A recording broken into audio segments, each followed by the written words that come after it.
Hello students, welcome back to Radha Krishnan career institute. हम लोग पिछले लेक्चर में देख लिए थे इस अध्याय के यानी कि जीवों में जन्म के एक टॉपिक एसेक्सुअल रिप्रोडक्शन यानी अलैंगिक जन्म को। आज हम लोग इस लेक्चर में बात करने वाले हैं सेक्सुअल रिप्रोडक्शन यानी कि लैंगिक जन्म को। तो बिना देर किए हुए चलते हैं आगे और अपनी तैयारी को देते हैं एक अच्छा सहारा। ठीक है, CUT 2025 में आप ये अपेयर होने वाले हैं, ये आपको पता है और ये वीडियो सिर्फ आपके लिए ही आता है डेली के डेली।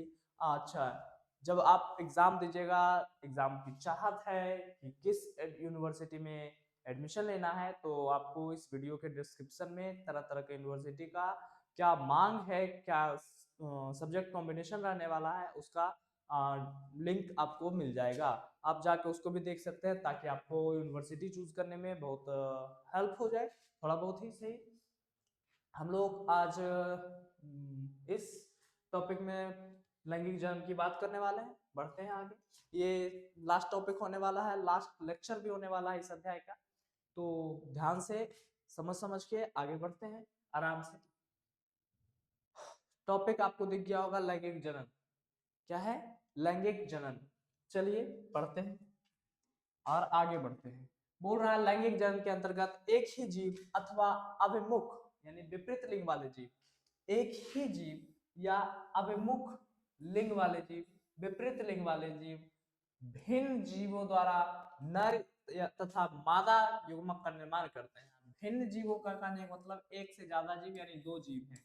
ठीक है, दो अलग अलग जिनका नर और मादा लिंग अलग अलग शरीर पे हो, अलग अलग बॉडी हो, दोनों का नर अलग हो और मादा अलग हो। या फिर एक ही हो सकते हैं, कुछ जीव द्विलिंगी होते हैं जिसको कहते हैं बाइसेक्सुअल, द्विलिंगी, द्विलिंगी जीव भी कह सकते हैं हम उनको।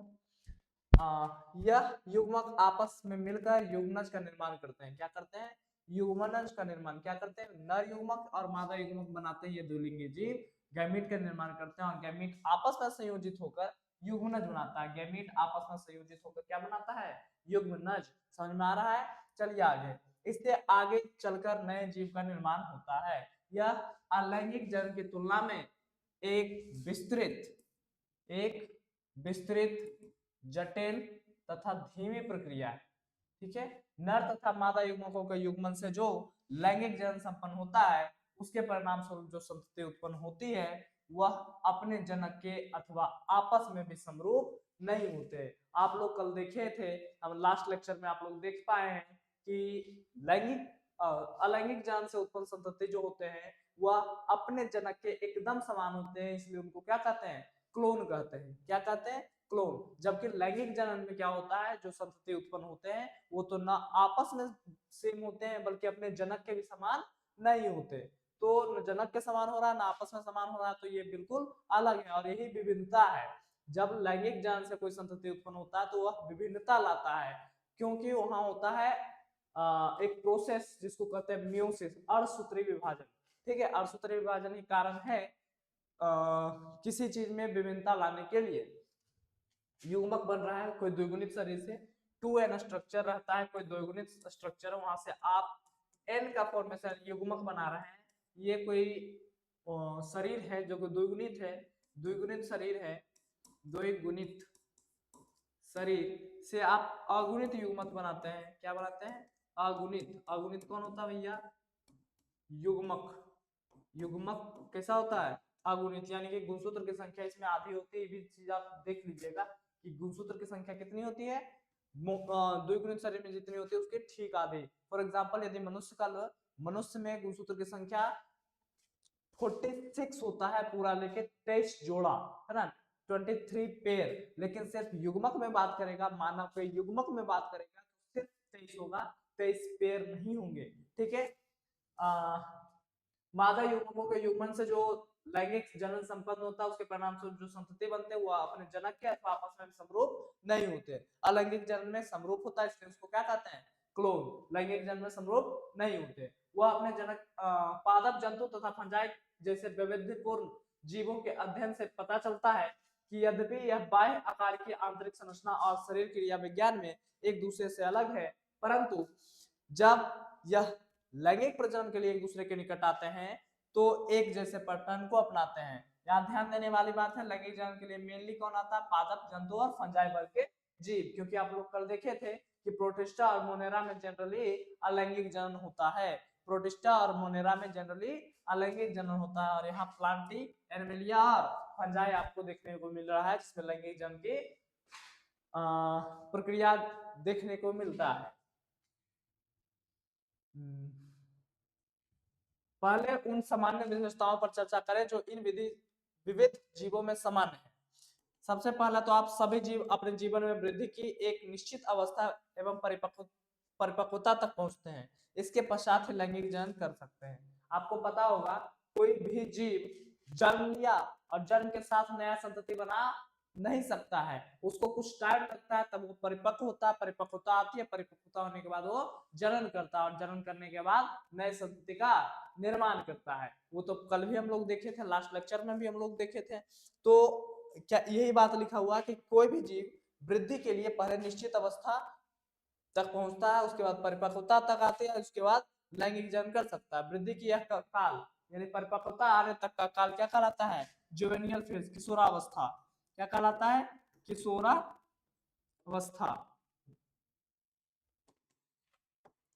किशोरावस्था, ठीक है।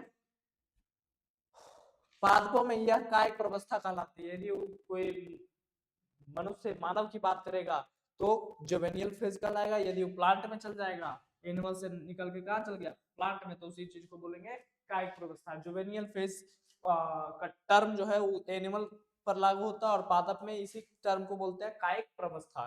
कोई दिक्कत?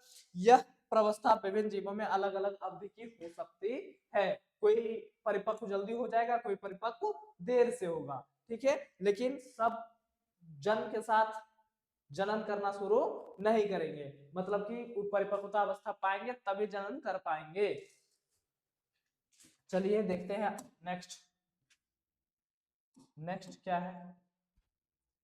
जो पादप एक वर्षीय अथवा 2 वर्षीय किस्मों को होते हैं उसका कायिक जनन तथा जिरेमार प्रवस्थाओं का स्पष्ट प्रदर्शित नहीं कर पाते हैं। जो जीव 1 वर्षीय या 2 वर्षीय किस्म के होते हैं वे सभी कायिक जनन अथवा जिरेमार प्रवस्था को स्पष्ट प्रदर्शित 1 वर्षीय 2 वर्षीय पादप है तो करेंगे, स्पष्ट प्रदर्शित करते हैं, परंतु बहुवर्षीय पादपों में ये आपको प्रवस्था स्पष्ट रूप से देखने को नहीं मिलेगा। कब जनन फेज आया, कब परिपक्व हुआ और कब जनन करना शुरू किए, ये बहुवर्षीय पादप में आपको पता नहीं चलेगा। कुछ पादप असामान्य रूप से पुष्पीकरण की क्रियाविधि को प्रदर्शित करते हैं। इनमें से कुछ जैसे कि बांस की जाति पादप अपने पूरे जीवन काल में, बड़ा अच्छा एग्जाम्पल है बांस की जाति पादप अपने पूरे जीवन काल में सामान्यतः 50 से 100 वर्ष लग जाते हैं इसको सिर्फ एक बार पुष्पन करने में। मतलब पूरा जीवन काल में मात्र एक बार ही पुष्प पैदा करेगा, मतलब जनन करेगा और उसके बाद मर जाएगा। पुष्प पैदा करते हैं और बड़ी संख्या में फल उत्पन्न करते हैं, उसके बाद मर जाते हैं। एक और एग्जांपल आपको दिख रहा होगा, एक अन्य पादप है एस्ट्रोबिलंथस कुंथियाना। इसका हिंदी नाम आप जरूर याद रखिएगा, नीला कुरंजी। एस्ट्रोबिलंथस कुंथियाना को बोलते हैं नीला कुरंजी, जो कि 12 वर्ष में एक बार पुष्प उत्पन्न करता है। कितने बार वर्ष में? 12 वर्ष में। और जीवन में एक ही बार करता है। 12 वर्ष में इसका उम्र है, 12 वर्ष में एक बार किया और पुष्प उत्पन्न करता है। इस पादप ने सितंबर अक्टूबर 2006 के दौरान इतने, एनसीईआरटी का डाटा, ठीक है, 2006 के दौरान इतने पुष्प पैदा किए जिसके परिणाम स्वरूप केरल, कर्नाटक और तमिलनाडु के पहाड़ी क्षेत्रों में सड़क के किनारे पर पुष्पों का कालीन सा बिछ गया था। जिस दृश्य को देखने के लिए सैलानियां बहुत बड़ी संख्या में इनकी ओर आकर्षित हुए थे। ठीक है, क्या क्या मिला मेरे पास कि 1 वर्षीय 2 वर्षीय पादप में आपको कायिक जनन और जिरेमान प्रवस्था देखने को मिलेगा, और उसके बाद बहुवर्षीय पादप में आपको कायिक जनन प्रवस्था और जिरेमान प्रवस्था के बीच अंतर स्पष्ट करना मुश्किल हो जाएगा। मतलब कि आप स्पष्टतः कह नहीं सकते हैं कि कब कायिक जनन प्रवस्था है और कब जिरेमान प्रवस्था आ गया। ठीक है, और यदि आप बात करेंगे 1 वर्षीय और बहुवर्षीय पादप की, सॉरी 1 वर्षीय और 2 वर्षीय पादप के, तो उसमें स्पष्टता दिखेगा कि कायिक प्रवस्था आया और जिरेमान प्रवस्था आ गया। और कुछ पादप ऐसे होते हैं जो कि जीवन काल में अपने एक ही बार पुष्प उत्पन्न करते हैं। बांस, एस्ट्रोबिलंथस कुंथियाना इसका एग्जाम्पल होता है। अच्छा, धान गेहूं भी इसी का एग्जाम्पल है। मोनोकार्पिक बोलते हैं इसे। क्या बोलते हैं? मोनोकार्पिक। मोनोकार्पिक अपने जीवन काल में एक फलनी पादप बोलते हैं। एक फलनी पादप है कौन? बांस, एस्ट्रोबिलंथस कुंथियाना। अपने जीवन काल में आप लोग अक्सर देखते हो, गेहूं बोया गया या फिर धान बोया गया, वो जीवन काल में एक बार फूलता है, उसके बाद फल बना के, सॉरी बीज बना के स्पष्टता नष्ट हो जाता है, नष्ट का या फिर डेड हो जाता है, उसको काट के हम फसल लगा लेते हैं। तो धान गेहूं भी एक फलनी का ही एग्जाम्पल है, एक फलनी पादप का ही एग्जाम्पल है। अपने जीवन काल में सिर्फ एक ही बार ही पुष्पन करेगा। एस्ट्रोबिलंथस कुंथियाना एक फलनी पादप, बांस एक फलनी पादप। उम्र याद रखिएगा 50 से 100 वर्ष बांस का, 12 वर्ष एस्ट्रोबिलंथस कुंथियाना यानी कि नीला कुरंजी का। नीला कुरंजी नीला रंग से आप देख भी पा रहे होंगे। चलते हैं आगे। प्रजनन आयु की समाप्ति को जीर्णता या वृद्धावस्था कहते हैं। जब जनन प्रावस्था खत्म हो जाएगा, मतलब जीव जनन करने लायक नहीं रह जाएगा, तब पहुंच जाएगा वृद्धावस्था में या जीर्णता अवस्था में। जीर्णता अवस्था या वृद्धावस्था। शरीर में जीवन की अवधि अंतिम चरण में सहवर्ती परिवर्तन होता है। यहाँ पे जीर्णता अवस्था या वृद्धावस्था में पहुंचने पर जीवों के उपापचय क्रियाएं बंद होने लगती है और वृद्धावस्था जीव को अंततः मृत्यु तक ले जाती है। यहाँ पे एक क्वेश्चन है आपके लिए, कमेंट में आंसर दीजिएगा कि अमर जीव कौन होते हैं? अमर जीव कौन होते हैं?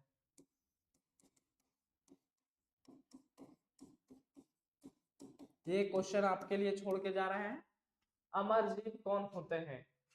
ठीक है, यहाँ है वृद्धावस्था अंततः मृत्यु तक ले जाती है। आगे चलते हैं। पादप तथा प्राणियों दोनों में ही तीनों प्रवस्थाओं के बीच संक्रमण के लिए हार्मोन उत्तरदायी है। इंपॉर्टेंट पॉइंट है कि बाल्यावस्था से वृद्धि प्रवस्था में, बाल्यावस्था से किशोरावस्था, किशोरावस्था से प्रजनन अवस्था और उसके बाद वृद्धावस्था में लाने का काम कौन करता है? हमारे अंदर स्रावित हार्मोन। हार्मोन तथा कुछ विशेष पर्यावरणीय कारक के बीच परस्पर क्रियाएं जीवों की जनन क्रिया को तथा व्यवहारिक अभिव्यक्तियों को नियंत्रित करती है। जनन क्रिया और व्यवहारिक अभिव्यक्ति को नियंत्रित करती है। कुछ पर्यावरणीय कारक भी होते हैं और मेनली हार्मोन होता है। लैंगिक जनन के कुछ घटनाएं देखने वाले हम लोग। लैंगिक जनन के अंतर्गत कैसे कैसी घटनाएं होती है, क्या क्या होता है। परिपक्वन अवस्था प्राप्त करने के पश्चात सभी लैंगिक जनन करने वाले जीव कुछ घटनाएं एवं प्रक्रियाएं प्रदर्शित करते हैं। जैसे ही परिपक्व होगा, मतलब किशोरावस्था पार किया, अब जनन करने लायक हो गया, तो जीव कुछ घटनाएं प्रदर्शित करते हैं ताकि वो जनन कर सके।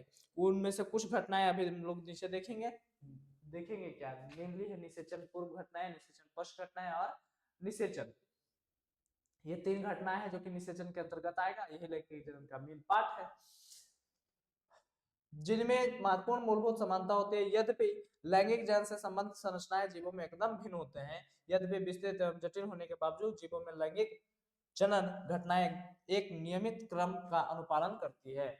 यहाँ लिखने का मतलब है कि आप देख पा रहे हैं संबंध संरचना जो होती है अलग अलग जीव में अलग अलग तरीके की होती है। फॉर एग्जाम्पल उनका लैंगिक अंग की बात करें या फिर लैंगिक क्षमता की बात करें, कोई एक लिंगी जीव है, कोई द्विलिंगी जीव है, तो इन आधार पर जीवों की संरचना भिन्न हो सकती है। और ये लेकिन फिर भी ये विस्तृत लैंगिक जनन की प्रक्रिया है, लेकिन सभी जीव एक जैसे ही घटनाएं को नियमित क्रम में लाते हैं।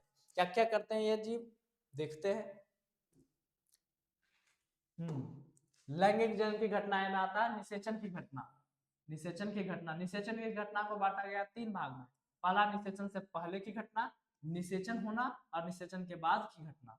निषेचन के पहले क्या होगा, निषेचन के बाद क्या होगा और निषेचन कैसे होगा। ठीक है, देखते हैं। निषेचन पूर्व घटनाएं को समझते हैं। निषेचन पूर्व घटनाएं को बांटा गया फर्दर दो भागों में, युग्मक जनन और युग्मक स्थानांतरण। युग्मक जनन बोले तो निषेचन पूर्व घटनाएं में लैंगिक अंग में युग्मकों का निर्माण,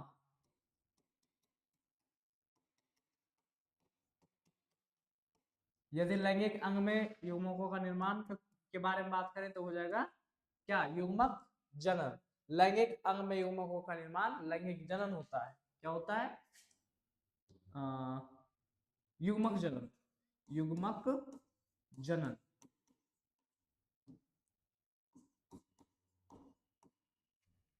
फिर युग्मक स्थानांतरण बोले तो, अच्छा लैंगिक अंग कौन से? प्राथमिक, प्राथमिक लैंगिक अंग, प्राथमिक लैंगिक अंग होना चाहिए। प्राथमिक लैंगिक अंग कौन कौन होते हैं? यदि मानव की बात करें, मानव, मानव की बात करें तो वृषण, क्या है? वृषण और अंडाशय। वृषण होता है नर में, अंडाशय होता है मादा में। ठीक है, कुछ घटनाएं देखते हैं और भी समझते हैं क्या होता है। युग्मक स्थानांतरण को समझते हैं। सहायक लैंगिक अंग, सहायक लैंगिक अंग की सहायता से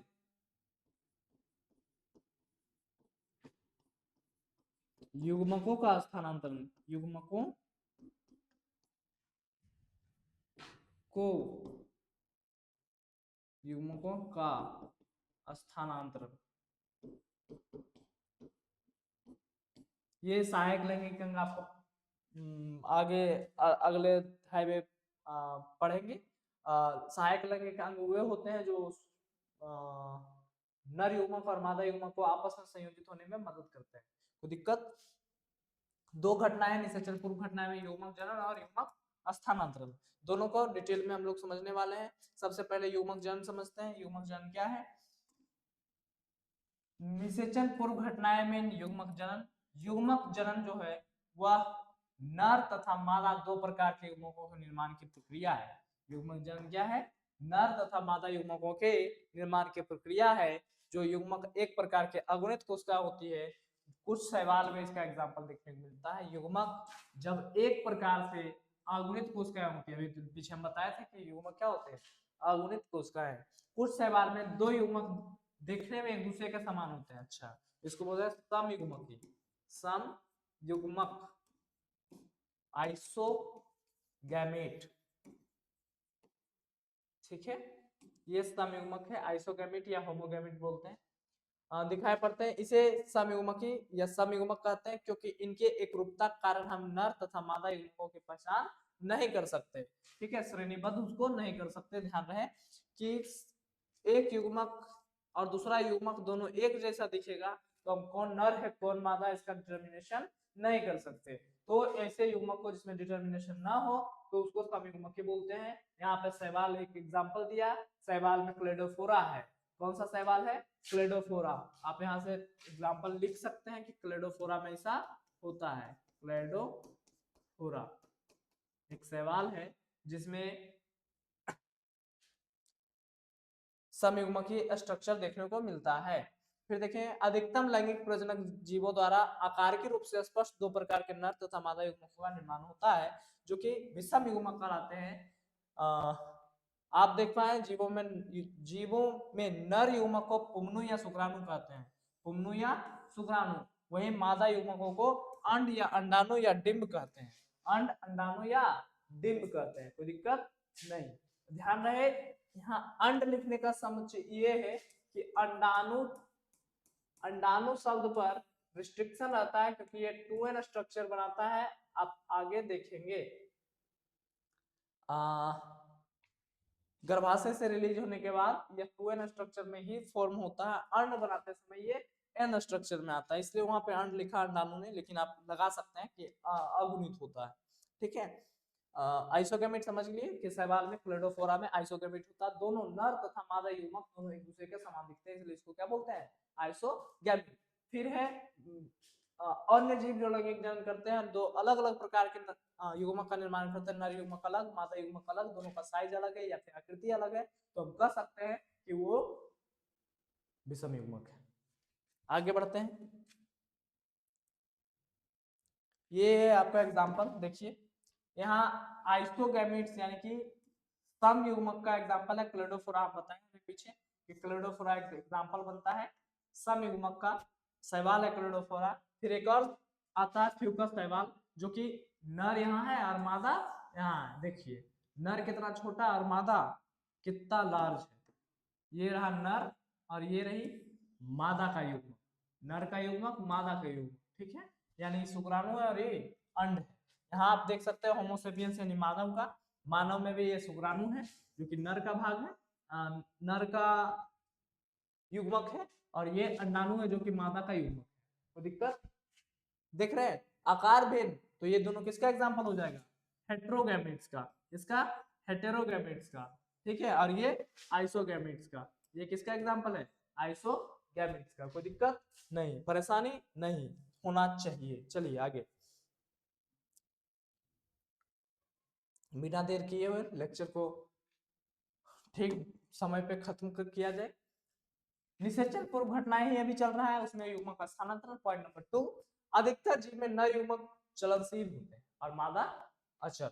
बड़ा अच्छा चीज दिया, पॉइंट नोटेबल है कि नर चलता है और मादा अचल होती है या फिर स्थानबद्ध होती है। जहां बना मादा युग्मक वहीं पे नर युग्मक के आने का वेट करेगा, मतलब निषेचन जहां निर्माण हुआ मादा युग्मक का उसी के आसपास निषेचन होना होगा।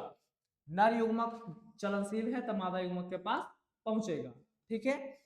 तो इसी को युग्मक स्थानांतरण कहते हैं। कभी कभी युग्मक स्थानांतरण अचल जीव में भी होता है। एग्जाम्पल आपको आवृतबीजी में देखने को मिलेगा, आवृतबीजी पादप और लाल शैवाल, red algae, red algae, red लाल शैवाल, चलो लाल से कर ही दिए। नर युग्मक मादा युग्मक अचल होते हैं। आवृतबीजी पादप में लाल शैवाल, आवृतबीजी पादप और लाल शैवाल दोनों में नर युग्मक क्या होते हैं, अचल होते हैं। मतलब कोई गमन नहीं कर सकता खुद से, उसको ट्रांसपोर्टेशन के लिए किसी चीज की जरूरत पड़ सकती है।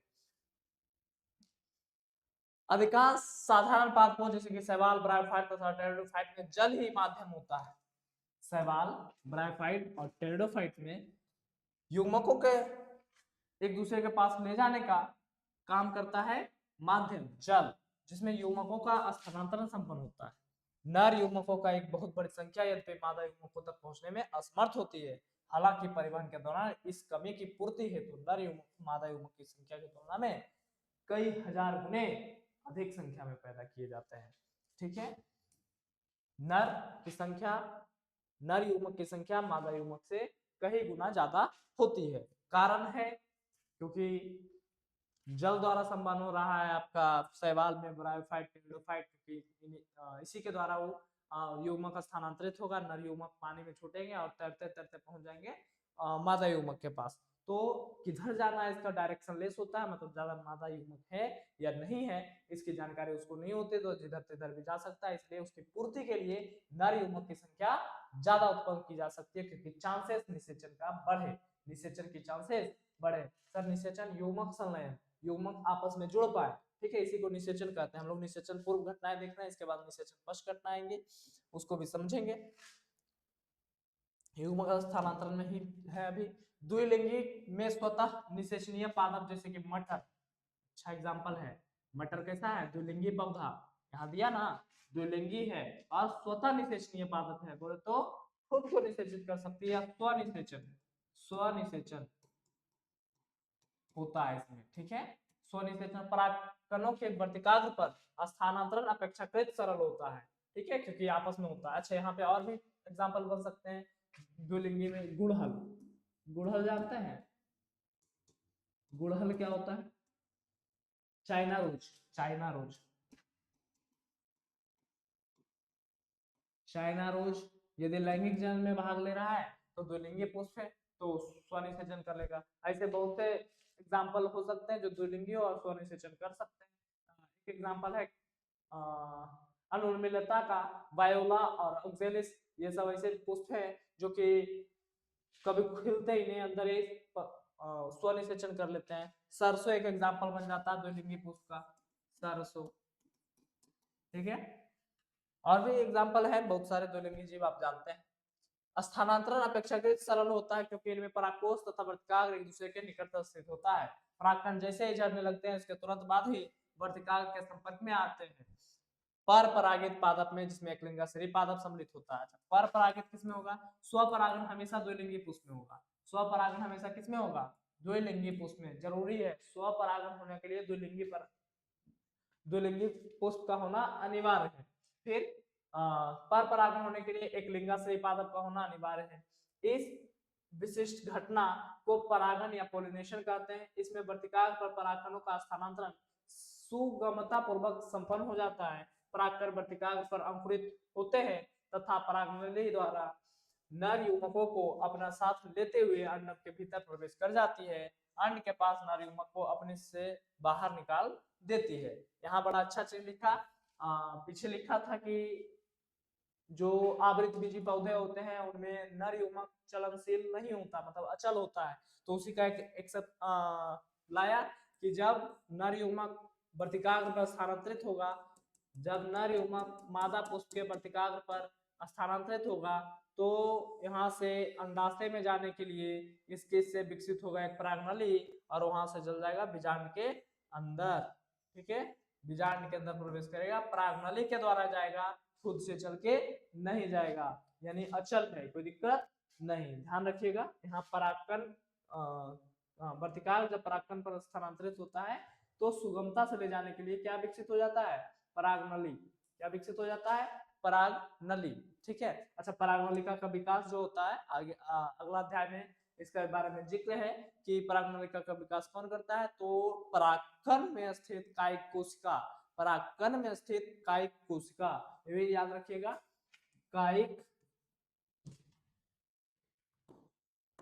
कायिक कोशिका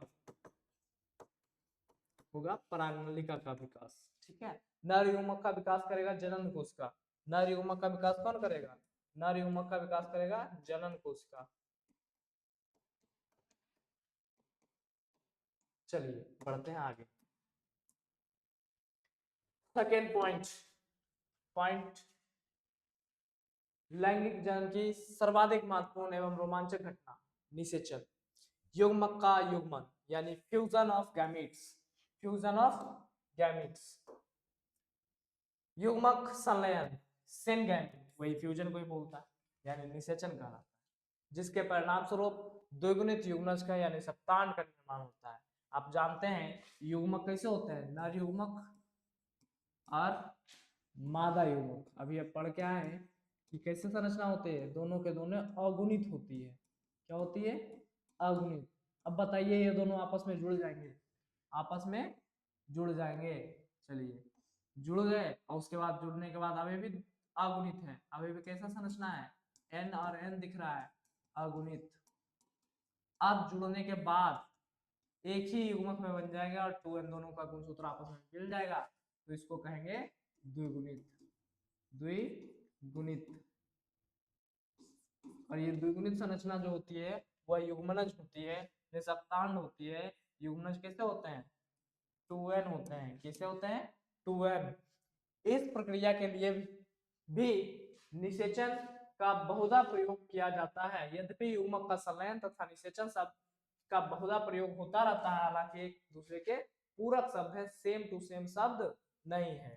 ठीक है, निषेचन होना और युग्मक का संलयन होना एक दूसरे के लिए प्रयोग होता है, लेकिन सेम वर्ड नहीं है। आगे बढ़ते हैं। युग्मक संलयन कहाँ होता है?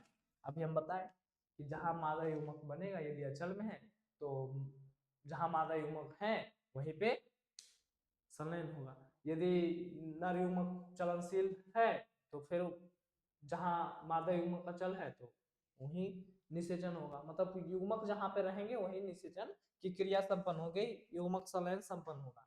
अधिकतम जलीय जीव में, अधिकांश शैवाल में, मछली में और यहाँ तक कि जल स्थलचर प्राणी में भी युग्मक संलयन कहाँ होता है? बाहरी माध्यम, जल में। अच्छा, बाहरी माध्यम बोले तो जैसे आप मेढक के जानते हैं, मेढक, ठीक है, जल स्थलचर प्राणी, मछली है या शैवाल है, उगते कहाँ है, रहते कहाँ है? जनरली पानी उनको प्यारा होता है, तो जल में ही अपना जनन करने का प्रक्रिया को बढ़ावा देते हैं। युग्मक का संलयन जलीय माध्यम में होता है, मतलब शरीर के बाहर हुए अपना युग्मक को छोड़ देते हैं। मछली हो, स्थलचर प्राणी हो, या फिर सब स्थलचर प्राणी नहीं, ध्यान रखिएगा, मेढक की बात की है, एम्फीबियन की बात की है, तो यह शैवाल, दिक्कत नहीं। इस प्रकार युग्मक संलयन को बाह्य निषेचन, एक मिनट, वन बाह्य निषेचन कहते हैं। यदि शरीर के बाहर हो रहा तो कैसा फर्टिलाइजेशन है, एक्सटर्नल फर्टिलाइजेशन, बाह्य निषेचन, ठीक है, किसी अन्य माध्यम में। शरीर के अंदर फर्टिलाइजेशन नहीं होगा, युग्मकों का संलयन शरीर के भीतर नहीं, जीव के शरीर के भीतर नहीं होगा, तो होगा कहाँ, किसी अन्य माध्यम में। जब अन्य माध्यम में संलयन होगा तो उसको कहेंगे एक्सटर्नल फर्टिलाइजेशन। वहीं बहुत सारे स्थलीय जीव है, जैसे कि फंजाई है, उठसरणी के प्राणी है, सरीसृप है, पक्षी है, स्तनधारी जीव है, अधिकतर पादप है, ब्रायोफाइट, टेरिडोफाइट, जिम्नोस्पर्म और एंजियोस्पर्म इसी में आते हैं। तो ऐसे युग्मक संलयन जीव के भीतर जुड़ते हैं, जैसे कि अभी था प्लांट के पुष्प के अंदर होता है, मानव में गर्भाशय के अंदर निषेचन होता है यानी फैलोपियन ट्यूब में, और अन्य जीव में भी शरीर के अंदर निषेचन होता है, तो उसको बोलते हैं आंतरिक निषेचन, इंटरनल फर्टिलाइजेशन, आंतरिक निषेचन। इन सभी जीवों में अंडे के रचना मादा के शरीर के भीतर होती है, जहां पर वह नर युग्मक से संलयित करते हैं। तो आपको पता चला कि बाह्य निषेचन करने वाले में एक माध्यम जल की आवश्यकता पड़ेगी, और निषेचन जो आंतरिक होगा उसमें मादा के अंदर गर्भाशय या फिर फैलोपियन ट्यूब में निषेचन क्रिया संपन्न होगी। मानव में फैलोपियन ट्यूब में निषेचन की क्रिया संपन्न होती है। फैलोपियन ट्यूब बोले तो अंडवाहिनी, ठीक है। आगे बढ़ते हैं, निषेचन अभी भी टॉपिक में है। आंतरिक निषेचन प्रदर्शित करने वाले जीव जैसे कि ब्रायोफाइट व टेरिडोफाइट में नर युग्मक चलनशील होता है, और उन्हें अंड के साथ युग्मक करने के लिए अंडे तक पहुंचना पड़ता है। इस प्रक्रम हेतु जो शुक्राणु पैदा होते हैं उनकी संख्या भी विशाल होती है, ठीक है। जैसे कि वहां पानी में हो रहा था क्योंकि उनको पहुंचना पड़ता था, नर मादा युग्मक कहाँ है उसको कोई पता नहीं, बस यादृच्छिक रूप से करें, मतलब बिना जाने पर बिना जाने, कोई इनविटेशन नहीं है, किसी तरह का एड्रेस नहीं है, बस जा रहे हैं कहीं तो पहुंचेंगे। तो ऐसे ही चलता है हमारा नर युग्मक, और नर युग्मक विशाल संख्या में उत्पन्न होता है, ताकि कहीं ना कहीं किसी भी नर युग्मक को उसको मादा युग्मक मिल पाए। यद्यपि अचलनशील नर युग्मक युग्मक पराग नली द्वारा मादा युग्मक तक पहुंचते हैं। अचलनशील बोले तो किसमें, अचलनशील किसके लिए प्रयुक्त किया, अचलनशील किया आवृत बीजी के लिए, किसके, आवृत बीजी, इसको पहुंचाया जाता है, या लाल शैवाल, लाल शैवाल, इसको कौन पहुंचाता है, पराग नली, ठीक है। आगे बढ़ते हैं, बिना निषेचन, बिना निषेचन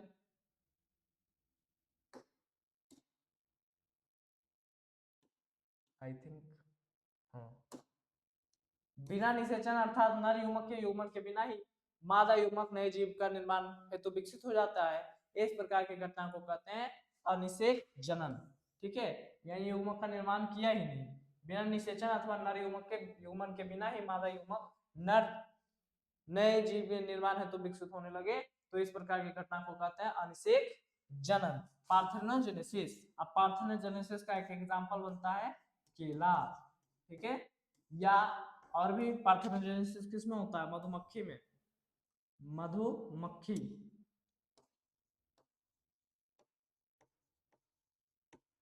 ऐसे कुछ संरचनाएं होती हैं जिसमें नर युग्मक मिलता ही नहीं है, बिना मिले ही नए जीव का निर्माण कर देती है, इसको कहते हैं पार्थेनोजेनेसिस। अच्छा, इसके द्वारा जो फल बनेगा उसको कहेंगे पार्थेनोकार्पिक, पार्थेनोकार्पिक, यानी कि अनिषेक फलन, अनिषेक फलन, ठीक है। हाँ, पार्थेनोकार्पिक फ्रूट या अनिषेक फलन फ्रूट, ठीक है। यदि फल का निर्माण हुआ तब, नए जीव का निर्माण हुआ तब पार्थेनोजेनेसिस, अनिषेक जनन, नए जीव का निर्माण जनन से होगा, और फल का निर्माण निषेचन के बाद फलन से होगा, ठीक है। इसलिए अनिषेक फल, कोई दिक्कत नहीं। आगे बढ़ते हैं, यदि है दिक्कत तो कमेंट कीजिए, एकदम समाधान होगा कमेंट सेक्शन में या फिर नया वीडियो नया लेक्चर के साथ। लैंगिक जन्म में, एक मिनट, खत्म हो गया क्या? हाँ, निषेचन खत्म। अब आते हैं निषेचन पश्च घटनाएं। निषेचन के बाद लैंगिक जन्म में होने वाली घटनाओं के पश्चात युग्मनज का निर्माण होता है, यही निषेचन पश्च घटना है। मतलब कि निषेचन होने के बाद युग्मनज बन जाता है, और युग्मनज बनना ही निषेचन पश्च घटना है। अच्छा, युग्मनज बनना है, युग्मनज का विकास भी तो है, चलिए देखते हैं। युग्मनज एक द्विगुणित युग्मनज बनता है। लैंगिक जन्म करने वाले जीवों का सर्वव्यापी है। बाह्य निषेचन करने वाले सभी जीवों में युग्मनज का निर्माण बाह्य माध्यम में होता है। निषेचन ही बाह्य माध्यम, तो युग्मनज कहाँ बनेगा? बाह्य माध्यम। जबकि वह जीव जिनमें आंतरिक संरचना होती निषेचन होती है, उनके शरीर में भीतर युग्मनज का निर्माण होता है। फंजाई एवं शैवाल में संबंध जीवों में युग्मनज एक मोटी भित्ति विकसित करते हैं, जो उनकी शुष्कन तथा क्षति से रक्षा करते हैं। शुष्कन मतलब ड्राई ना हो जाए युग्मनज और बच पाए। यह अंकुरन से पूर्व काफी समय तक विश्रांति काल में रहता है। मतलब कि अंकुरन हो या ना हो इसको कोई मतलब नहीं है। जब अनुकूल समय आएगा तभी ये अंकुरित होंगे। प्रतिकूल परिस्थिति में बस पड़ा हुआ है, इसको कोई खराब नहीं कर सकता है। युग्मनज एक पीढ़ी से दूसरे पीढ़ी के जीव के बीच की एक महत्वपूर्ण कड़ी है, जो प्रजातियों की निरंतरता को सुनिश्चित करती है। पॉइंट टू बी नोटेड, युग्मनज एक पीढ़ी से दूसरे पीढ़ी के जीव के बीच महत्वपूर्ण कड़ी है, जो प्रजातियों को निरंतरता को सुनिश्चित करती है, ताकि एक प्रजाति की संतति पृथ्वी पर बनी रहे, कोई एक्सटिंक्ट ना हो। एक्सटिंक्ट करने का मतलब है कि कोई विलुप्त ना हो जाए। इसके लिए युग्मनज बनना या निषेचन होना बहुत जरूरी है, यदि लैंगिक जन्म करने वाले जीव हैं तब। आगे देखते हैं। उसी प्रक्रिया में एक आगे बढ़ता है भ्रूणोद्भव। भ्रूणोद्भव बोले तो भ्रूण का विकास। भ्रूणोद्भव युग्मनज से भ्रूण के विकास की प्रक्रिया को संदर्भित करता है। भ्रूणोद्भव के दौरान युग्मनज कोशिका विभाजन तथा कोशिका विभेदीकरण से गुजरता है। कोशिका बढ़ रहा है, कोशिका में नए नए अंग विकसित हो रहे हैं, इसको बोलते हैं विभेदीकरण। ठीक है, कोशिका विभाजन और कोशिका विभेदीकरण। कोशिका विभाजन होता कैसे? युग्मनज बनने के बाद समसूत्रण। उससे पहले युग्मक निर्माण कैसे होता है? युग्मक का निर्माण कैसे होता है? युग्मक का निर्माण होता है अर्धसूत्री से, अर्धसूत्रण। ठीक है, युग्मक निर्माण होगा अर्धसूत्री से, और उसका विभाजन जनरली युग्मनज में कैसा होगा? युग्मनज में होगा समसूत्रण। ठीक है। अच्छा, एक चीज और आता है कि किस कोशिका से या किस प्रक्रिया से बनेगा युग्मक। तो युग्मक को बनने के लिए युग्मक जनन प्रक्रिया, युग्मक जनन प्रक्रिया का नाम क्या है? युग्मक जनन। कोशिका का नाम जिस कोशिका से बनता है वो तो मात्रिक कोशिका होती है, उसको मियोसाइट्स कहते हैं। मियोसाइट्स। ठीक है, जो कोशिका युग्मक का निर्माण करता है उसको कहते हैं मियोसाइट्स।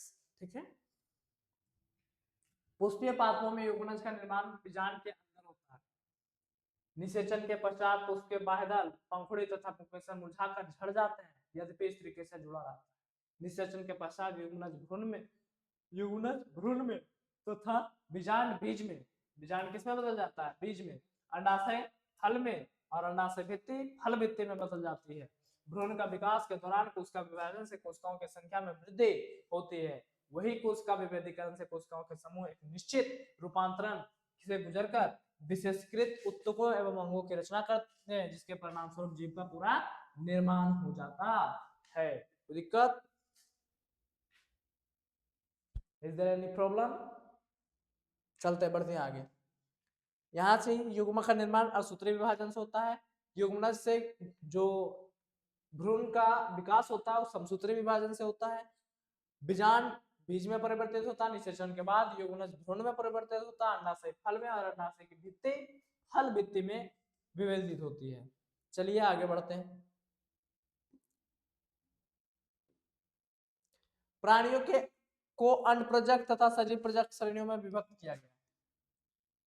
भ्रूणोद्भव जब होता है तो देखना पड़ता है कि जीव जो है अंडे देने वाले हैं या फिर डायरेक्ट संतति अपने जैसे संतति को जन्म दे रहे हैं। ठीक है, उसमें उसके अनुसार प्राणियों को अंडप्रजक जो अंडे देते हैं, और सजीव प्रजक जो अपने जैसे शिशु का निर्माण करते हैं उसको बोलते हैं।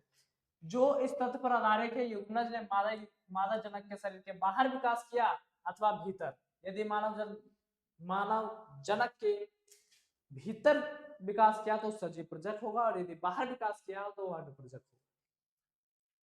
जन्म निषेचित या अनिषेचित अंडों के द्वारा हुआ अथवा शिशु के रूप में प्रसव के द्वारा सजीव प्रजक करेंगे। अंडे से होगा तो अनप्रजक होगा। अनप्रजक प्राणी जैसे कि सरीसृप वर्ग, पक्षी वर्ग के जीव आते हैं, जिसमें पर्यावरण से सुरक्षित रखने के लिए निषेचित अंडे को किसी उचित स्थान पे दिया जाता है और उसके ऊपर एक कठोर कैल्शियम युक्त कवच होता है अंडे के ऊपर, ठीक है।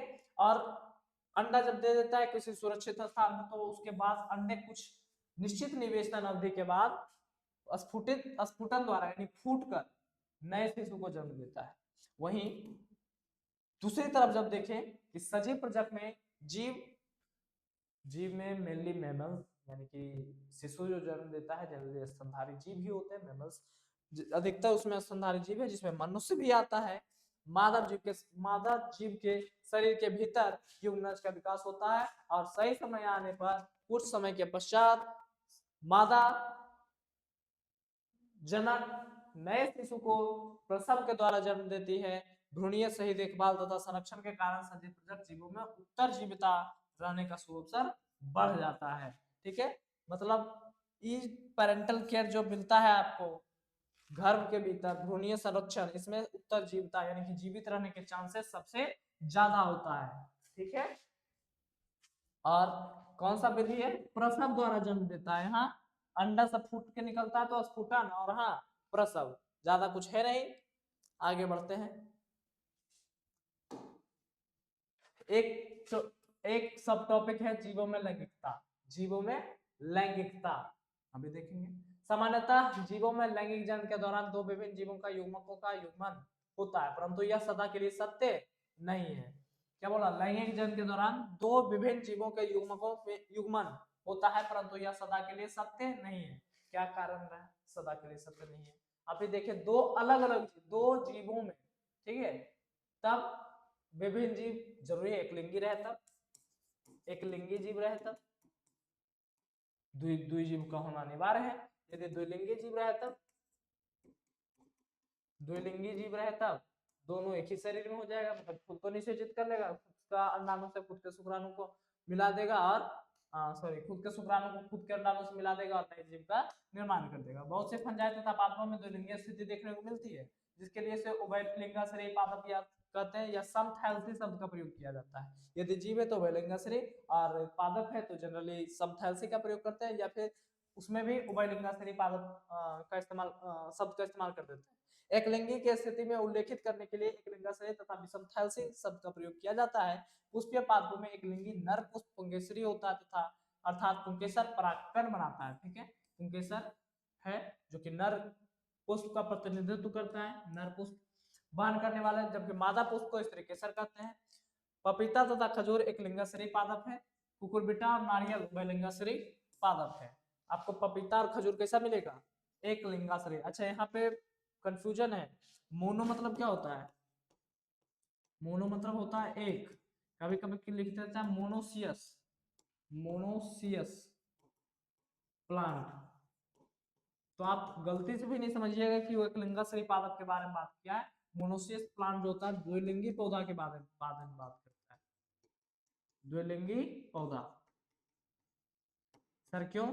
मोनो मतलब एक और सियस मतलब शरीर, ठीक है। मोनो मतलब एक और सियस मतलब शरीर, मतलब एक शरीर में जनन की क्रिया संपन्न हो जा रही है, मतलब एक शरीर में दोनों लिंग है तब तो इसको द्विलिंगी बोलते हैं। उसी प्रकार डायसियस बोलेगा तो एक लिंगा से ही समझना, क्योंकि दो शरीर का निर्माण हो लग रहा है। दो शरीर करने मतलब दो अलग अलग पौधे, दो अलग अलग जीव, ठीक है। तो एक लिंगाश्रयी पादप खजूर और पपीता यहाँ पे एग्जांपल मिला, और भी एग्जांपल्स हैं आप जानते हैं। कुकुरबिटस और नारियल उभयलिंगाश्रयी, यहाँ पे आप भी एग्जांपल देना चाहिए, जैसे कि शकरकंद हो गया, है ना, पीछे देख के आए हैं, गुड़हल हो गया, सरसों हो गया, मटर हो गया, द्विलिंगी पौधा में, है ना, और एक लिंगी पौधा में। पपीता है, खजूर है, जो कि पालती है, तो दिक्कत नहीं। चलिए बढ़ते हैं आगे, बढ़ा ना हो, बढ़ा हुआ। हाँ यहाँ देखिए, ये केचुआ है, इसका चित्र है केचुआ। केचुआ द्विलिंगी प्राणी है, क्योंकि एक ही शरीर में इसमें अंडाशय भी है, आपको वृषण भी देखने को मिलेगा।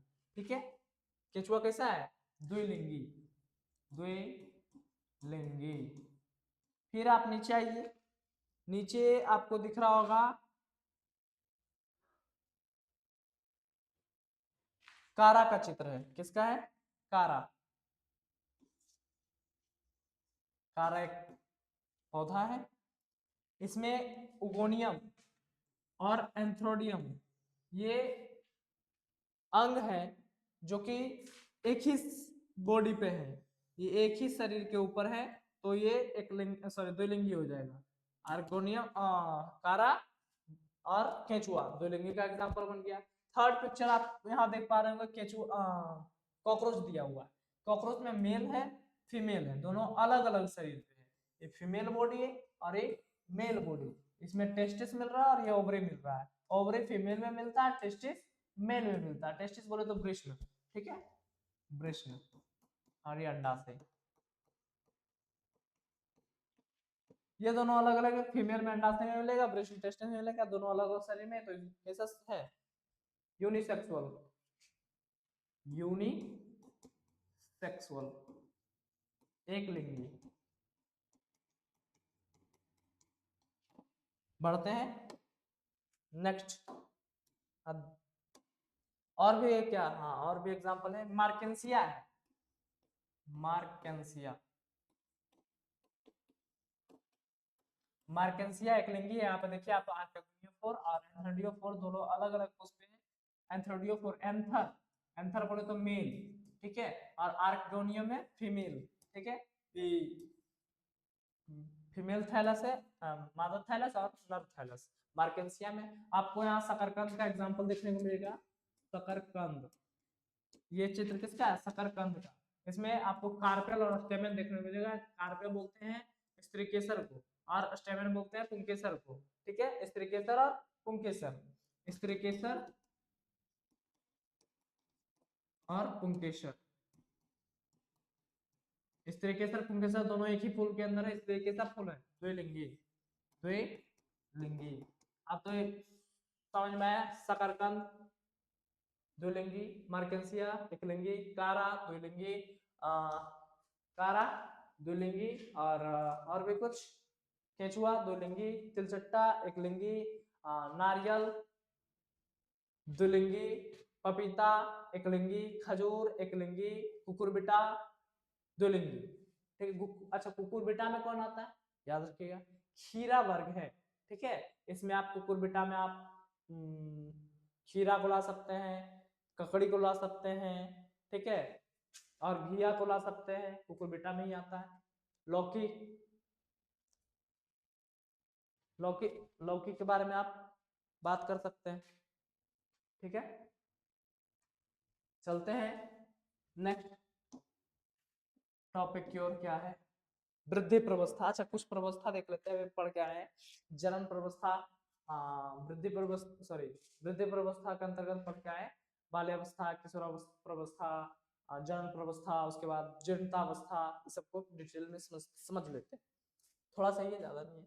किशोर अवस्था क्या है? जुवेनियल फेज। सभी जीव अपने जीवन में वृद्धि करके एक निश्चित समय अवस्था परिपक्वता तक पहुंचते हैं, इसके पश्चात ही लैंगिक जीव जन्म कर सकते हैं। वृद्धि की यह काल किशोर अवस्था कहलाती है, जबकि यही अवस्था पादप में कायिक अवस्था कहलाती है। यह प्रवस्था विभिन्न जीवों में अलग अलग वृद्धि की हो सकती है, पहले भी पढ़ ली है, पढ़ने की ज्यादा जरूरत नहीं है। आगे पढ़ते हैं। वृद्धि प्रवस्था का दूसरा प्रवस्था जनन प्रवस्था, इसको समझना है। किशोरावस्था की समाप्ति के बाद जनन प्रवस्था का आरंभ हो जाता है। अधिकतर प्राणियों में किशोरावस्था की समाप्ति के बाद उनके प्रजनन व्यवहार में पूर्व उनके शारीरिक एवं आकारिकी में बदलाव प्रकट होते हैं। विभिन्न जीवों में जन्म प्रवस्था भी विविध होती है। किशोरावस्था भी विविध है और जन्म प्रवस्था भी विभिन्न है। अब यहाँ सबसे पहला चीज इसमें आता है प्रजनन काल, ब्रीडिंग सीजन। अधिकांश जंतु पूरे वर्ष जनन नहीं करते, आप लोग नोटिस भी करते होंगे अपने एनवायरनमेंट में कि कुछ जीव होते हैं विशेष मौसम में ही जनन कर पाते हैं, सभी मौसम में जनन नहीं करते, मतलब सभी मौसम में नए संतति को जन्म नहीं देते।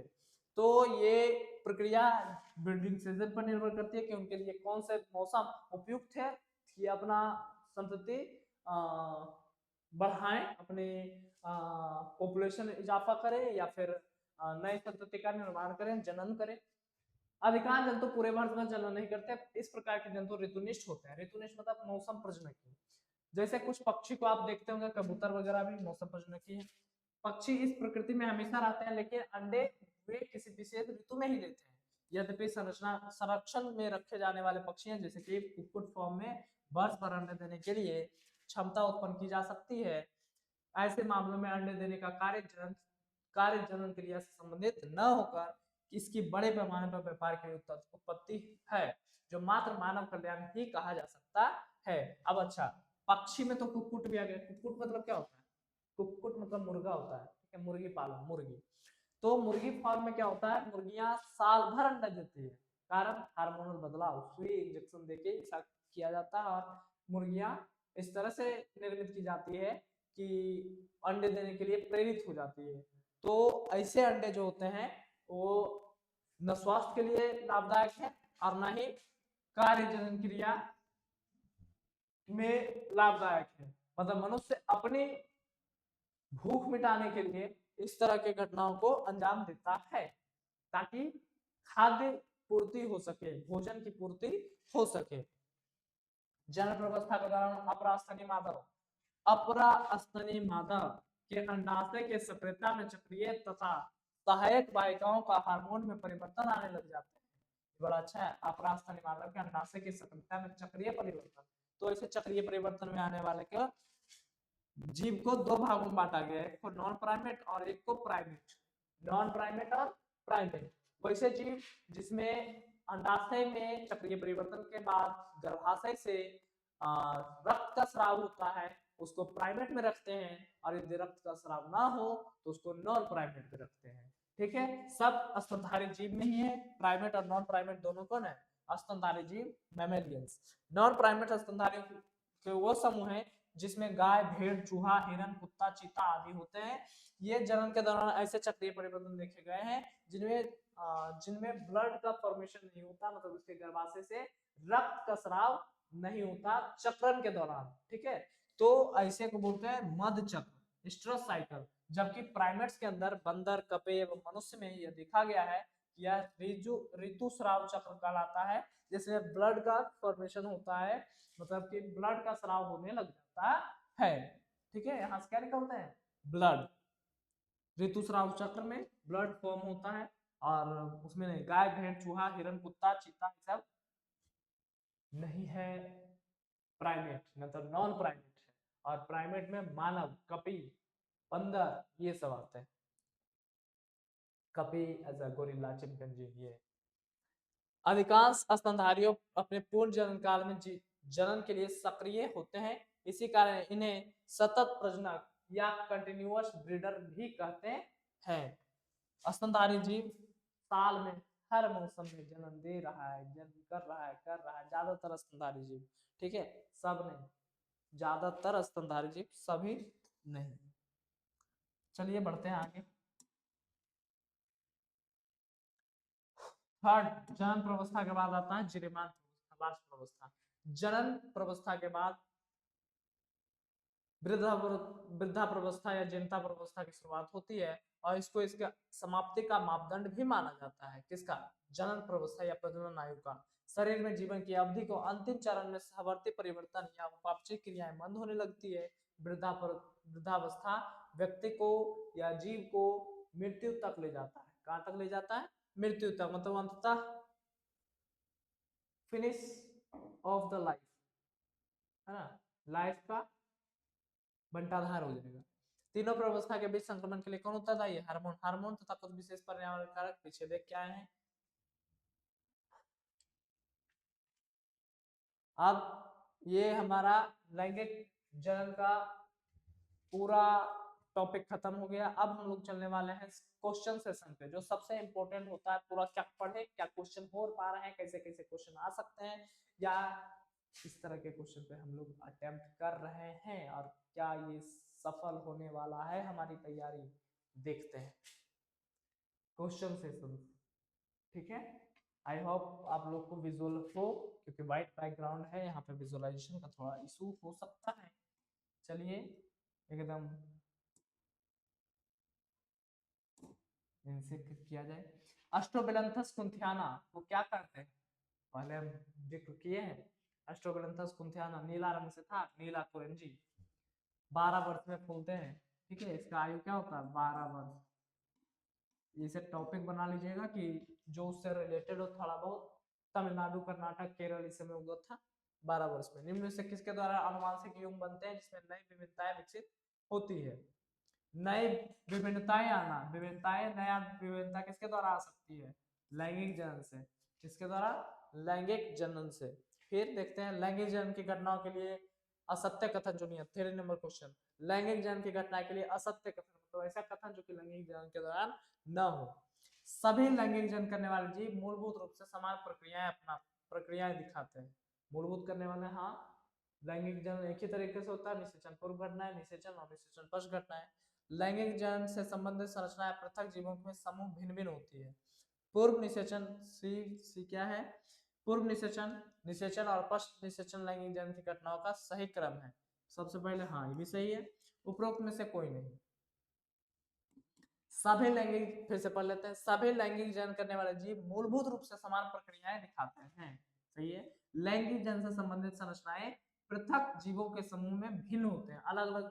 हाँ, संरचनाएं जो होती है लैंगिक जनन से, वो अलग अलग जीव में अलग अलग प्रकार की होती है। किसी में ओवरी अलग है, अंडाशय अलग आकार के है, युग्मक अलग अलग आकार के बना रहा है। तो ये भी सही है, ये भी सही है, ये भी सही है। पूछा क्या, असत्य है, तो हमारा आंसर क्या हो जाने वाला है, उपरोक्त में से कोई नहीं। नेक्स्ट है, लैंगिक जनन का उत्पाद सामान्यतया उत्पन्न करता है। लैंगिक जनन का उत्पाद सामान्यतया उत्पन्न करता कौन, बीजों की लंबी जीवन क्षमता। लैंगिक जनन का उत्पाद सामान्यतः उत्पन्न करता है कौन, लैंगिक जनन। ठीक है, बीजों की लंबी जीवन क्षमता, चिरस्थायी प्रसुप्ता, नए आनुवांशिक युग्म जिससे विभिन्नताएं आती है। जी, लैंगिक जनन होता ही है, नए आनुवांशिक युग्म जिससे विभिन्नताएं आए, युग्म बने और नया तरीके के बने। नेक्स्ट नेक्स्ट क्वेश्चन, वह अवस्था जिसमें नर एवं मादा जननांग एक ही पादप पर हो, मतलब एक ही पौधा है, उसमें नर भी है और मादा भी, क्या कहेंगे उसको, द्विलिंगी उभयलिंगाश्री। द्विलिंगी पौधा या उभयलिंगाश्री पौधा, आंसर हो जाएगा डी। क्या हो जाएगा आंसर, डी। विकल्प बी और विकल्प सी दोनों सही है। वह अवस्था जिसमें नर एवं मादा भाग अलग अलग पादपों पर उपस्थित होते हैं उसको क्या कहते हैं, एक लिंगी पौधा, विषम सकुयु यानी कि हेट्रोथैलिक विषम थैलसी, विषम थैलसी मतलब मार्केंसिया एग्जांपल है, जिसमें नर अलग होता है, मादा अलग होगा। चलो ये भी सही है। एक लिंगाश्री पादप डायोसियस, हाँ सही है, अभी लिखे थे हम वहां। एक लिंगाश्री को क्या बोलेंगे, डायोसियस, और एक लिंगी को बोलेंगे यूनिसेक्सुअल। यानी कि फिर से सही हो गया, ये सभी सही हो जाएंगे। आंसर क्या हो जाएगा, डी। आंसर क्या हो जाने वाला है, डी। चलिए, पुष्पी पादपों में एक लिंगी नर पुष्प, एक लिंगी नर पुष्प, ठीक है, कहलाता है। नर में क्या होता है, नर पुष्प पुंकेसर। पुंकेसर आपके पास, यहाँ से आप आंसर देखते जाइए, ए में कौन कौन पुंकेसर है, या तो ए या तो डी, बी और सी तो छट गया। जबकि मादा स्त्रीकेसर कहलाती है, स्त्रीकेसर दोनों में है। पुष्पी पादप उभयलिंगाश्री है, जैसे कि अब उभयलिंगाश्री कौन है, खीरा और नारियल। खीरा सी सही है, और एक लिंगाश्री में आता है अथवा, खीरा उसके बाद पुष्पी पादप उभयलिंगाश्री है, जैसे कि सी, सी में खीरा, अथवा जैसे डी हो सकते हैं, जैसे डी हो सकते हैं, एक लिंगाश्री है पपीता, उभयलिंगाश्री सी अथवा जैसे डी हो सकते हैं। यहाँ देना चाहिए इसको, एक लिंगाश्री हो सकता है, या फिर, अच्छा, खजूर तो एक लिंगी श्री है, तो यहाँ होगा नहीं, उभयलिंगाश्री का एग्जाम्पल दिया है। और बी और सी तो पहले ही गलत हो गया। यहाँ डी के जगह पे आपको खीरा नहीं देके नारियल देना चाहिए, ठीक है, नारियल। ए पुंकेसरी है, बी स्त्रीकेसरी है, जबकि मादा बी स्त्रीकेसरी कहलाती है। पुष्पी पादप उभयलिंग श्री है, उभयलिंग श्री मतलब दोनों लिंग, तो खीरा में और नारियल में, ठीक है। आंसर डी होने वाला है, या फिर सी भी हो सकता है यदि उसको एक लिंगाश्री करे तब, या फिर यहाँ पे क्वेश्चन में कुछ मिसिंग है, ठीक है, ध्यान से, पपीता नहीं या नारियल है, तो डी हो जाएगा। युग्मकों के प्रकारों के नाम बताइए जो क्रमशः पुंकेसरी और स्त्रीकेसरी पर पुष्पों में बनता है। पुंकेसर में बनता है, पुंकेसर सबसे आता है, पुंकेसर बनता कहाँ है, परागकोश, पुंकेसर में होता है परागकोश, परागकोश, ठीक है, और परागकोश स्त्रीकेसर पुष्प बनाता है अंड। तो हम तो जाएंगे कि पुंकेसर बनाता क्या है, मेनली पुंगनु, पुंगनु, शुक्राणु और अंड, ठीक है, शुक्राणु और अंड। यहाँ परागकोश बनाता क्या है, यहाँ पे जाना, बनता के पुष्पों में बनता है, तो परागकोश, पराग पुंकेसर का एक संरचना ही है परागकोश, तो बनाएगा शुक्राणु और अंड, ठीक है।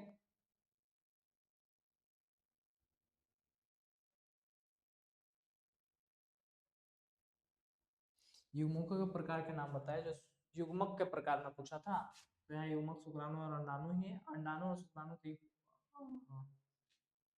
पहले पुंकेसर है तो पहले शुक्राणु या पुंगनु आना चाहिए, हाँ चलो सी हो जाएगा आंसर, कौन सी हो जाएगा, सी। आगे बढ़ते हैं, 9 नंबर क्वेश्चन देखते हैं। मध्यचक्र ओस्ट्रोसाइकल, नॉन प्राइमेट्स के अंडाशय में सहायक वाहिका में चक्रिक परिवर्तन क्या कहलाता है, जनन काल, जनन काल में होता है ब्रीडिंग सीजन में, मौसम। मध्यचक्र नॉन प्राइमेट के सहायक वाहिका में चक्रिक परिवर्तन होता है जनन काल। कौन से जंतु में मध्यचक्र वर्ष कई बार होता है, मध्यचक्र वर्ष कई बार होता है, कई बार होता है, एक वर्ष में कई बार। कौन से जंतु में मध्यचक्र वर्ष में कई बार होता है, चूहा, जितना छोटा जीव जितना बार जनन करेगा वर्ष भर मध्यचक्र बार ज्यादा हो, ठीक है, चूहा। नेक्स्ट, चित्र ए बी और सी में दर्शाया गए युग्मकों की पहचानिए। ये तो आपका क्लेडोफोरा का युग्मक हो गया, सम युग्मक, ये फ्यूकस का विषम युग्मक, और ये मानव का विषम युग्मक। तो सम युग्मक और समपी युग्मक, विषम युग्मक तो पहले छट गया, ए में तो सम युग्मक है, समरूपी युग्मक और विषम युग्मक, बी हो जाएगा आंसर।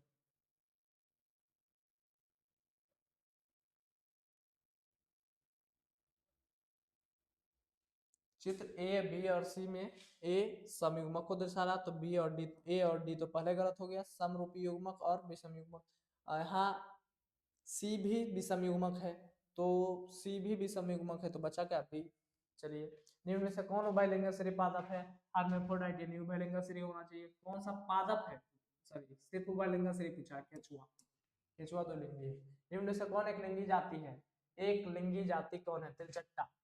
यहाँ देखो फीता कृमि, यहाँ से आप द्विलिंगी कर लीजिएगा कि जोंक और फीता कृमि द्विलिंगी जीव है, जोंक, केचुआ, ये सब एनरिडा में आते हैं, और फीता कृमि प्लेटिहेल्मिन्थीज में आते हैं, ठीक है। फीता कृमि द्विलिंगी, जोंक द्विलिंगी, केचुआ भी द्विलिंगी, तिलचट्टा एक लिंगी है। यदि जनक शरीर अगुणित तो युग्मक होते हैं, यदि जनक शरीर ही अगुणित है तो युग्मक होगा, युग्मक तो अगुणित होगा ही, जनक शरीर ही अगुणित हो तो युग्मक अगुणित होगा, यदि जनक शरीर द्विगुणित भी हो तो भी युग्मक अगुणित ही होगा। द्विगुणित जीवों में युग्मक उत्पन्न करने वाली कोशिकाएं कहलाती है, द्विगुणित जीवों में युग्मक उत्पन्न करने वाले कोशिकाएं कहलाती है मियोसाइट्स, मियोसाइट, युग्मक मातृ कोशिका दोनों है, ए और बी दोनों, सी हो जाएगा आंसर, युग्मक मातृ कोशिका और मियोसाइट्स। पीछे लिखे थे मियोसाइट्स या फिर मदर सेल, मदर सेल्स, ठीक है। नीचे दिए गए पहचानिए और सही क्रम बताइए। पहले क्या हो रहा है, युग्मक आपस में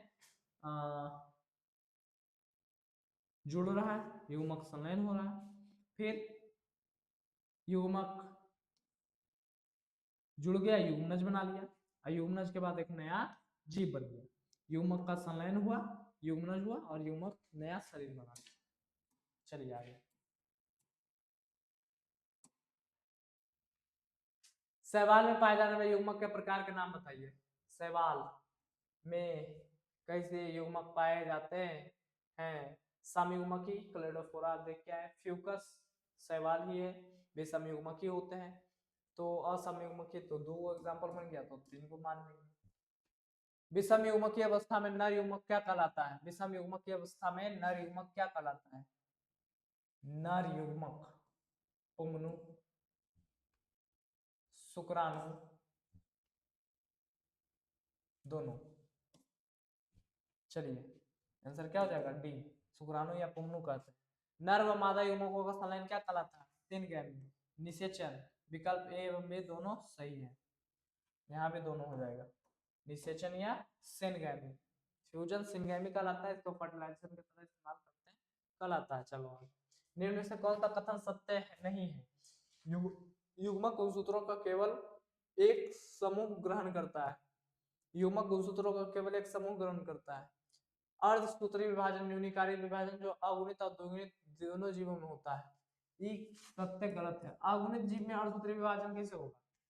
एन स्ट्रक्चर है उसमें, यदि एन हो गया तो एन अपॉन 2, यानी कि अगुणित जीव ऑलरेडी एन है, अगुणित जीव कैसे है? एन, यानी कि आधे हैं, आधे को सूत्र के साथ। यदि उसमें असूत्री विभाजन हो गया तो वो n बटा 2 हो जाएगा, जो संभव है नहीं है, इट इज नॉट पॉसिबल। स्वनिषेचन, स्वनिषेचन क्या हो जाएगा? स्वनिषेचन किसमें होता है? द्विलिंगी जीव में। स्वनिषेचन द्विलिंगी जीव में होता है। अंडयुज ओविपेरस जंतुओं में संतानों को बचाने का जोखिम जरायुज जंतुओं की तुलना अधिक होता है, इसलिए भ्रूण की सही देखभाल की रक्षा का अभाव होता है। क्यों होता है भैया? क्योंकि भ्रूण की सही देखभाल और सुरक्षा का अभाव होता है। भ्रूण पूर्णतः विकसित नहीं होता, संतानों का आकार छोटा होता, आनुवंशिक विविधता नहीं होती। एक ही बात है कि अंडयुज में, ओविपेरस में सुरक्षा का अभाव होता है, ठीक है, उसमें पैरेंटल केयर उतना ज्यादा नहीं पाया जाता जितना कि मनुष्य या कोई भी जरायुजी प्राणी में होता है। जरायुजी बोले तो स्तनधारी जीव जो कि बच्चों को जन्म देते हैं, यानी कि सजीव प्रजक होते हैं। अनिषेक जनन का वह प्रक्रिया जिसमें नया जीव बनता है बिना निषेचन के। युग्मक संलयन होता है कोई भी माध्यम, बाहरी माध्यम या अंतर माध्यम, बी सी। द्विगुणित डिप्लॉयड भ्रूण व्यापक होते हैं। द्विगुणित डिप्लॉयड सभी लैंगिक जनन करने वाले जीव में, सभी डिप्लॉयड द्विगुणित भ्रूण बन रहा है, तो सभी लैंगिक और अलैंगिक प्रजनन करने वाले जीव में, केवल पादप और जंतु में, सभी में भ्रूण द्विगुणित ही होता है, लैंगिक करे या अलैंगिक जनन करे, ठीक है, भ्रूण द्विगुणित ही होगा। सभी लैंगिक जन्म करने वाले जीवों में जीवन की उत्पत्ति होती है। सभी लैंगिक जन्म करने वाले जीवों में जीवन की उत्पत्ति होती है। किससे? द्विकोशिकीय युग्मनज से, एक कोशिकीय युग्मनज से, कठोर आवरण युक्त युग्मनज, आवरण वाले युग्मनज से, एक कोशिकीय युग्मनज से। सभी में एक कोशिकीय युग्मनज ही बनेगा। सर दो कोश का जुड़ा ना, नर युग्मक मादा युग्मक दोनों जुड़ के क्या बन गए? एक ही कोश का द्विगुणित बन गए। इनका केंद्रक जुड़ा, पूरा कोश का संलयित हो गया और केंद्रक जुड़ गया, दोनों कोश का जुड़ के एक ही कोश का बन जाता है। आगे ये लास्ट होने वाला है। नेक्स्ट लेक्चर में नेक्स्ट लेक्चर क्या, नेक्स्ट P/Q का सेशन रहने वाला है, क्वेश्चन सॉल्व करेंगे। निम्न में से कौन से जीव स्वनिषेचन देखा जाता है? स्वनिषेचन होने के लिए द्विलिंगी होना चाहिए, मटर है, सरसों है, शकरकंद है, यानी कि सभी हो जाएगा आंसर। परागन होता, अच्छा यहाँ से ये दोनों चीज, परागन क्या होता है? नर पुष्प से परागन क्या होता है? पोलिनेशन। नर पुष्प के परागकोश से परागकण का निकलकर मादा पुष्प के वर्तिकाग्र पर स्थानांतरित हो जाना ही परागन। तो देखते हैं परागन क्या है। अधिकांशतः एक लिंगाश्री पादप में होता है। परागकण नो के वर्तिकाग्र तक पहुंचने का सुगम बनाता है, और विकल्प ए एवं बी दोनों सही है। परागन होता है अधिकांश एक लिंग से पादप में द्विलिंगी रहेगा तो उसमें परागण की जरूरत कम में पड़ेगी, मतलब कि तुरंत स्थानांतरित हो गया वही, और परागकणों का वर्तिकाग्र तक पहुंचने का सुगम बनाता है। लैंगिक जन की आवश्यकता आवश्यक और सबसे महत्वपूर्ण प्रक्रम क्या है? निषेचन। निषेचन और नर एवं मादा युग्मकों का संलयन, डी हो जाएगा आंसर। गलत युग्म चुनिए। भ्रूण में कोशिका विभाजन कोशिका संख्या में वृद्धि, कोशिका विभाजन से कोशिका संख्या में वृद्धि, सही है। कोशिका विभेदन विशेष उत्तक और अंगों का बनाना, सही है। अंड कठोर कैल्शियम के आवरण से ढका रहता है, अंडे देने वाले जंतु, सही है। युग्मनज का विकास शरीर के बाहर होता है, जरायुज बीबी पर, जरायुज बोले तो बच्चे देने वाले प्राणी, और बच्चे देने वाले प्राणी में युग्मनज का विकास शरीर के अंदर होगा ना कि बाहर। कौन सा हो गया आंसर? गलत, डी। यानी गलत करने बोला तो हमारा क्या आंसर हो जाएगा? आंसर हो जाएगा क्वेश्चन के अनुसार डी। नवजात के बचने के सबसे अधिक संभावना प्राणी में होती है, कौन से प्राणी में? जरायुज प्राणी, विविपेरस। कैसा लगा लेक्चर?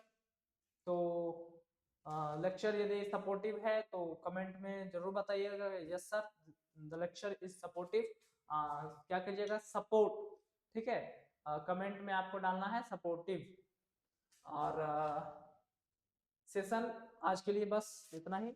अभी तक बने रहने के लिए बहुत बहुत धन्यवाद। मिलते हैं अगले लेक्चर में।